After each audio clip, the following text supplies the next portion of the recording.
My name is Jake. I do freestyle basketball, so my performer name is Lancho. I'm from Minneapolis, Minnesota. Your wife, you said she's from? She's from Long Island, New York. She was always obsessed with Taiwan. So when we met, she was always talking about Taiwan. I had no desire. While we were dating, I asked, if we never went to Taiwan, would I be enough? Like, should we still get married? I laid it out there. She's like, I have to think about it. Cole Fogel here, and today I am with, I'll just let you introduce yourself. My name is Jake. I do freestyle basketball, so my performer name is Lancho Ajia. Lancho Ajia. Ajia. Oh, that's a cool name. So I'm from Minneapolis, Minnesota, but I also grew up in a small town called Sterling, Kansas. Oh. It's a town, it's a square mile, 2,000 people. That's awesome. We have one stoplight and it turns off at 6 o'clock. So very different than Kaohsiung. So get off the road at 6 o'clock. There's some crazy drivers. It is madness. No, the only traffic you really have to worry about is when there's cows that break out of fences. That legit happened sometimes. It's also where I went to college. Town was like a third of its population was the college. The college is like 60 to 70% athletes. Oh, interesting. Yeah, and it's a small Christian college, so okay. Yeah, it has a bit of a different vibe than the town, but it was a great place to grow up. Do you prefer big city now in your life or small town? You know, small town was great because I got to try everything as a kid, but I would not want to go back. I love the like mid-sized town, like the Minneapolis, Kaohsiung, where it's got a lot of the fun stuff of a city, but it's a little more accessible and affordable. So you enjoy Kaohsiung living here? I love Kaohsiung, yeah. So how many years have you lived in Taiwan? Just 2 years. And always in Kaohsiung? Yeah, we spent 4 months in Danshui back in 2019, right. But we moved and we got to Minneapolis like 2 days before lockdown started. So right before COVID, and then we couldn't get back. Your wife, you said she's from? She's from Long Island, New York. And you met there? No, we met in Germany. Oh, you met in Germany? Yeah, we were at a different Christian training school. Was it love at first sight, or was it a friendship that became love? So when she first saw me, I had just come from New Zealand. I was there for a few months, and I never shaved cleaning out this house, and I found these glasses, and I poked out the lenses, so I just had fake glasses. I had a really gross beard. No, yours is wonderful. Mine was so patchy. Because I thought, when am I going to meet a bunch of people who have no idea who I am? So it's like, I got to go as someone else. So I like it. I made everyone call me Jacob, and I dressed a little different. So at first, she saw me, and she's like, ugh. Like, I think she was a little turned off, because I looked really bad. But then 2 weeks in, I shaved myself bald. Then we fell in love. You know, we were together all the time, because it was like this school. So it accelerated like pretty fast, our relationship. We got married a year later, and she was always obsessed with Taiwan. You know, when she was like 4 years old, her mom would say she was always drawn to things with more of the East Asian aesthetic as a kid. And so she always thought she'd move to this part of the world. In 2015, she actually got a scholarship from this program called Fulbright to teach English in Jinmen. Oh, Jinmen, okay, cool. So her experience was Jinmen, and she loved it. So when we met, she was always talking about Taiwan. I had no desire. She always wanted to go. So while we were dating, I asked, if we never went to Taiwan, would I be enough? Like, should we still get married? I laid it out there. And she's like, I have to think about it. That's awesome. And eventually she said, yes, of course. And then like soon after that, I started becoming obsessed with Taiwan. Yeah, well, you wanted to understand that part of her, that why she wanted to be there, right? Exactly. And so then I started loving Taiwan, and we came here for our honeymoon. And then where did you travel the whole island? Yeah, we went to Taipei, and then I rented a car, and we drove down the East Coast. Oh, it's beautiful. And then back up on the West. And then, did you come back again before all the COVID stuff, or was that? We came back, yeah, for like half a year. 2019 to early 2020. And then you left again, thinking you'll be back again soon, and then the pandemic hit. Then, when everything cleared up, you moved back to Taiwan again. Yep. But you skipped all the crazy quarantine. We had to quarantine. Oh, you had to quarantine? Yeah. Okay, what, 10 days or a week? It was 8 days, which isn't bad, but our cat was only 7 days. Oh, you brought a cat with you? Yeah, Penelope. You must have been happy to get your cat back, though. Super happy. We have a 4-month-old son who we plan to raise here. He was born here? Yep. Okay. But that's our goal, to be here a long time. experience of having a 4-month-old? Any shocks? I think my really welcome to parenthood was, it was like the second week we had him. He was up all night, and I went to change him. And as I was changing him, he started to pee. So I got another diaper. He did it again, and I ended up going through 5 diapers. And I was so exhausted, and I had pee all over my face. So you might have felt a little frustrated. Yeah, that was kind of the like, you're a parent now. Yeah. But oh yeah, that's really like welcome to parenting, getting Yeah. pee in your face. At what point in your life was basketball a part of your life? Since you were a little kid? yeah, I think that one of the earliest pictures I have where I was like a toy basketball in my hand. My dad was a basketball coach. I grew up in the gym. I was always playing with his players. What level? Like high school? College. Oh, college. Oh, cool. My first show was when I was in first grade. Wow. So we had a talent show. I did a bunch of basketball dribbles to it and stuff. Yeah, so technically I started in first grade. What was it like growing up with a basketball coach for a dad? Was he tough, or was he a different dad to the coach that he was? He very much tried to separate coaching from home life. And in college, my dad was hard on me because he was actually my coach. I wasn't the best on the team, and I'm very small. But I was decent. I wasn't the worst on the team. Yeah. So when you're in that middle range, you have people who are worse than you getting jealous, thinking you're getting preferential treatment. If you're the best, everybody knows it. Yeah. If you're in the middle, that's where there's a lot of like good questions of who's better, who should play more. And so that's where like problems come in. But my dad handled it honestly so well. Like He didn't treat you like his son in that situation. He treated Right, you right. like a player. But then at home, he'd treat me like his son. Yeah, I think it helped too that I was around college basketball my whole life. Yeah. So I kind of was able to, I think, have a little bit more of a sober perspective of like my level and things like that. And like jealousy happens on every team. Like everybody course. wants to play more. I know. Knowing that would happen, I think allowed me to endure it a little better. Any advice that you would give my 13-year-old son or any kid that's on their basketball team? I would say that a lot of people develop at a different rate. Different people develop differently. It's also really good for you to be like a lesser player on your team and a good player, like one of the best players on your team. Both develop different skills. Yeah, of course.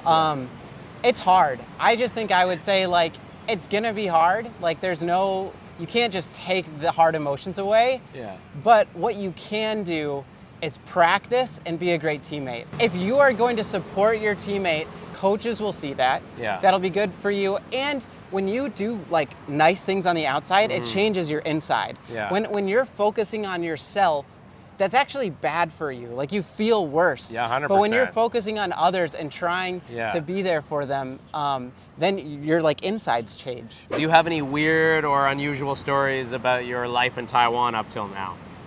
Yeah, I mean, I practice freestyle all the time in parks, so I kind of have this fun relationships with like old people all around my parks. Who hang out in parks. Yeah, right? yeah.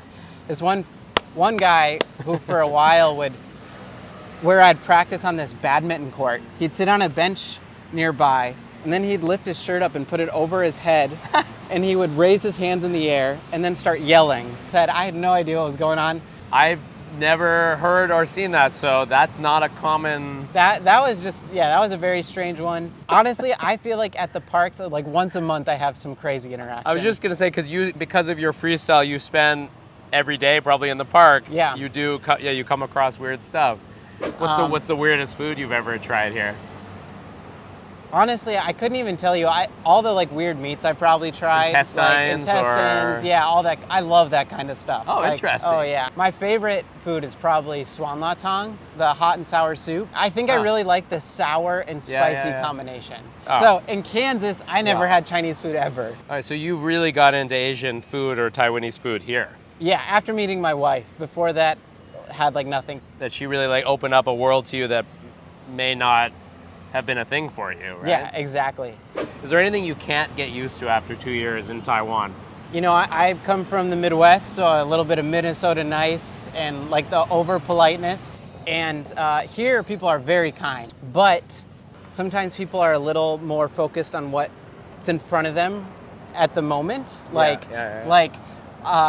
Honestly, I struggle with this in New York too. People are are kind of focused on what they're doing so they don't see, oh, there's a pregnant woman trying to get on right now, the elevator or something. Like when people notice, they're always so kind and friendly. Yeah, and I really appreciate that. I just feel like sometimes it takes a second for people They're caught up in their busyness. They don't see what's around them. Sometimes, yeah. Yeah, I know what you mean. Part of that is honestly less about Taiwan and more about where I'm from, probably, where it's just like extra polite. Oh, can I get the door for you? Yeah. Can I carry those groceries, man? I'm the guy who opens the door way too far away, so people like run to catch up, and I need to get used to not doing that. Do you do that here? I do that here, and people actually look at me like, I know. It's okay, I can get the door. There's ways that the medical care system here is awesome, like super affordable. Yeah. But there are also ways where it's a little less comfortable to someone not used to it. Yeah, example, so like? Our just birthing experience was rather difficult. There were certain ways that it would have been handled different in America. Just how the style. Pain management and things like that. Gotcha. So there's some things like that which have been a little hard, particularly for my wife. But right, because she's dealing with the pain. Right. Some things like that take adjusting to. But to be fair, it's also so affordable here. It's convenient and affordable. There's lots of pros. They're just when things are different, it takes adjusting. Of course. Was it a natural birth or was it a cesarean birth? We tried to do natural, but it ended up being cesarean. Yeah, my wife as well with both of our kids. So she's teaching here in Taiwan. Not anymore. She was. Oh, she's a mom. Yeah. Right. So she has the hardest job. I don't think people realize how hard it is. Yeah. And the government should pay mothers or fathers to stay home with their child. The challenge is like a lot of times governments will subsidize daycare. Yeah. Basically what that does is incentivize both parents to work and not have someone stay at home. So I feel like if you subsidize daycare, you should subsidize stay-at-home moms. Right. Well, that's fair to say. If you subsidize daycare, you should be able to subsidize staying at home, and they should both be subsidized so that the parent can decide, I want to work or I want to stay home. But the option is there. And I think part of the problem with having parents stay at home is maybe they can't financially afford to stay home. Both parents need to work.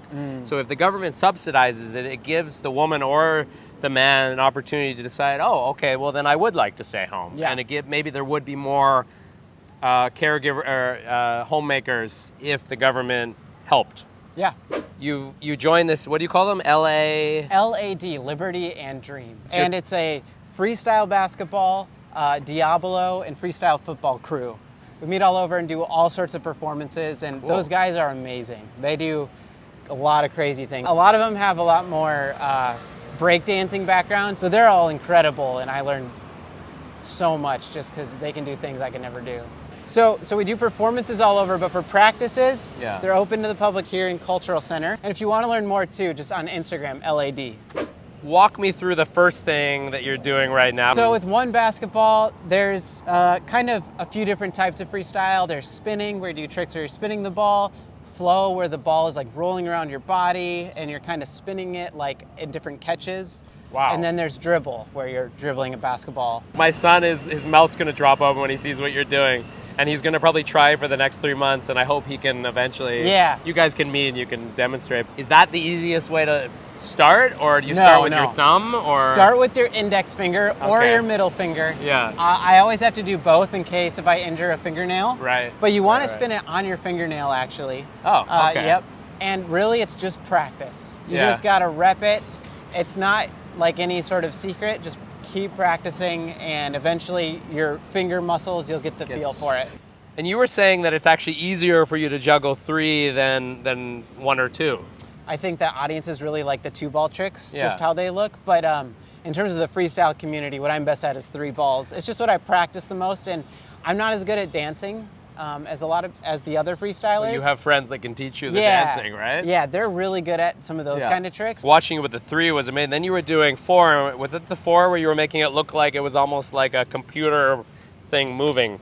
4 and 5 are really great for shows, but 3 is where it's the most fun, because with 3, I feel like I can just make it up on the spot. 4, if you make a mistake, it's hard to recover. Right. With 3 balls, I can just like do what comes to mind. Then there was one part that I think I would like my son incorporate into his training. You were doing 3 or 4 and like just dribbling with them. Can you imagine if you got a bunch of basketball players to just do that? If they could be coordinated with that many balls, I would imagine one ball would be so easy after that. Yeah. You say your uncle was running a nonprofit. Does that mean you were helping people that have less money in their lives or unfortunate situations, or? Yes. Purpose of that organization is to share hope with young people who feel lost or hurt. Which is a lot of people. Yeah. So it's basically to give them a path.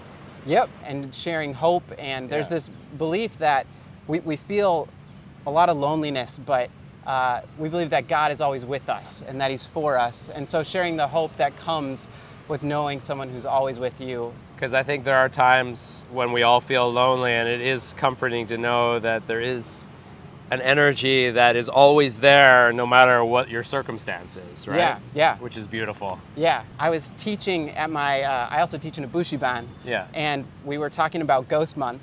Ah, yes. And I learned all sorts of things. Don't go swimming. Yeah, exactly. And one of my students was just telling me how she felt scared. Oh. And honestly, my heart kind of broke for her. So I can relate, but what always gives me courage is that same thing, just knowing that I believe God is with me. And so it's this sense of belonging and also just courage that I feel. Which I think would give comfort to someone afraid of ghosts. Yeah, for sure. And I think in this day and age, people are much more about, there's less religious people are more about science. I think too, a lot of people have encountered counterfeit religion or something that disguises itself. Like with Christianity, it's about a relationship with a loving, benevolent God, where a lot of times it becomes, the point of it is following all these rules, but the point of it is love and relationship. And so I think when you miss that, there's this idea of what religion is that isn't true. Right. Well, I really appreciate man. this chat, man. I love your energy. I love your vibe. Any final words of wisdom that you'd like to? I think when we talked about basketball, that inspired me too. Just focusing on others, helping others. Think about how you can help others. Yeah. And with that said, have a wonderful morning, afternoon, or evening, wherever you are. And I will see you in the next one. Goodbye, neighbor. Peace.